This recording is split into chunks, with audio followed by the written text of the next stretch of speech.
क्या बात है बहू, आज तो ठीक तरह से मेरे पैर नहीं दबा रही। किसी ख्याल में खोई पड़ी है क्या?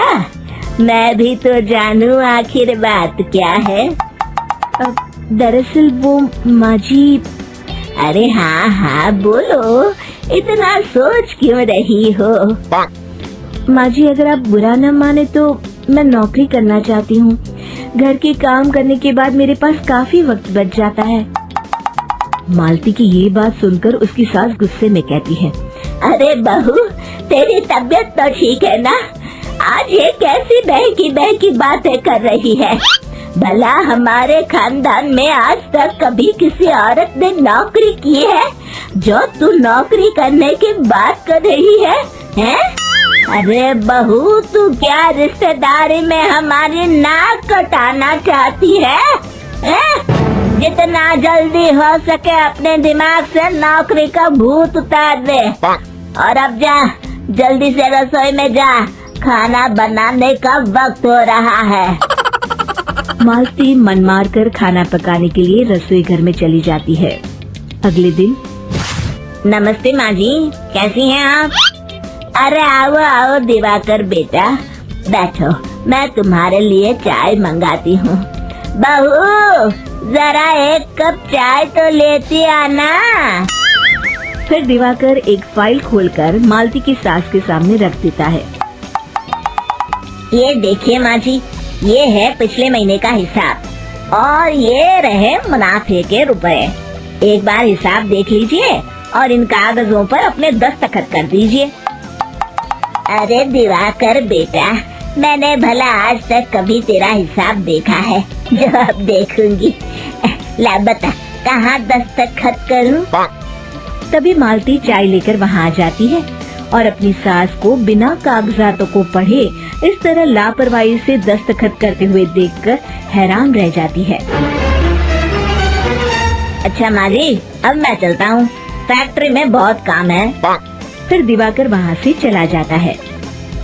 कुछ दिनों बाद मालती बाजार में कुछ सामान खरीद रही होती है। तभी एक बूढ़ा आदमी उसे आवाज देता है, अरे मालती बेटी, कैसी हो? मुझे पहचाना?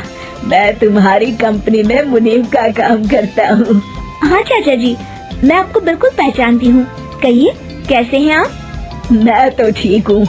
कंपनी में कुछ भी ठीक नहीं चल रहा, यहाँ तक कि हमें ठीक वक्त पर तनख्वाह भी नहीं मिलती। ये आप क्या कह रहे हैं? अब क्या बताऊँ, आप लोग तो कभी हिसाब किताब देखने दफ्तर आते नहीं। मेरी मानो तो एक बार आप लोग दफ्तर आकर सारा हिसाब किताब देख लो, आपको असलियत पता चल जाएगी। अच्छा बेटी, अब मैं चलता हूँ, देर हो रही है। फिर वो बूढ़ा वहाँ से चला जाता है। वहीं दूसरी तरफ मालती घर पहुंचकर अपनी सास को सारी बात बताती है। तभी वहाँ रमेश भी आ जाता है, लेकिन मालती की सास मालती की किसी भी बात पर विश्वास नहीं करती। तभी रमेश कहता है, अरे माँ, बिना आग के कभी धुआं नहीं उठता। जब मालती इतना कह रही है तो हमें एक बार दफ्तर चलकर देख लेना चाहिए। वैसे भी हम लोग काफी दिन से अपने दफ्तर नहीं गए हैं। इस तरह किसी एक आदमी के भरोसे काम छोड़ना मुझे भी ठीक नहीं लगता। अगले दिन वे सभी अपने दफ्तर पहुंचते हैं और सीधे दिवाकर के कैबिन में जाते हैं। अचानक सबको एक साथ देखकर दिवाकर चौंक जाता है।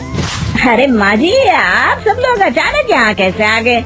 अगर कुछ काम था तो मुझे एक फोन कर दिया होता, मैं आपके घर आ जाता। तभी मालती की सास कहती है, अरे दिवाकर बेटा, आज मैं हिसाब देखने दफ्तर आई हूँ, जरा मुझे पिछले 6 महीनों का हिसाब दिखाना तो बेटा। दिवाकर घबराते हुए हिसाब की फाइल मालती की सास को देता है। मालती की सास फाइल लेकर मालती को देती है और कहती है, ले बहू, देख ले हिसाब। मालती फाइल को बड़े गौर से देखती है और अगले ही पल उसे सारी गड़बड़ी समझ में आ जाती है। वो अपनी सास से कहती है, माँ जी, मुनीम चाचा बिल्कुल सही कह रहे थे। हमारी कंपनी में पिछले 6 महीनों में जितना मुनाफा हुआ है, हमें उसका आधा पैसा भी नहीं मिला। क्यों, समझ लीजिए कि 1 रुपये में सिर्फ चवन्नी ही हमारे हाथों में आई है। मालती की बातें सुनकर मालती की सास गुस्से से दिवाकर को पूछती है, क्यों दिवाकर, मेरी बहू जो कह रही है वो सच है। दिवाकर समझ जाता है आज उसका भांडा फूट चुका है। वो गिड़गिड़ाते हुए कहता है, मुझे माफ कर दीजिए माँ जी, मैं पैसों के लालच में अंधा हो गया था। अरे वाह दिवाकर, तू तो एक नंबर का चोर निकला। इतने दिनों से मैं तुझ पर आंख बंद करके भरोसा करती रही और तू मुझे ही चुना लगाता रहा। अभी के अभी निकल यहाँ से और दोबारा अपनी शक्ल मत दिखाना।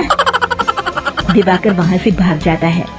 मालती की सास मालती को शाबाशी देते हुए कहती है, बहू, आज मैं समझ गई कि पढ़ाई लिखाई हमारी जिंदगी में कितनी जरूरी है। मैं बहुत किस्मत वाली हूँ जो मुझे तुझ जैसी बहू मिली है। शिक्षा, पढ़ाई लिखाई का इस्तेमाल सही जगह करके हम दुनिया में बहुत कुछ बदल सकते हैं।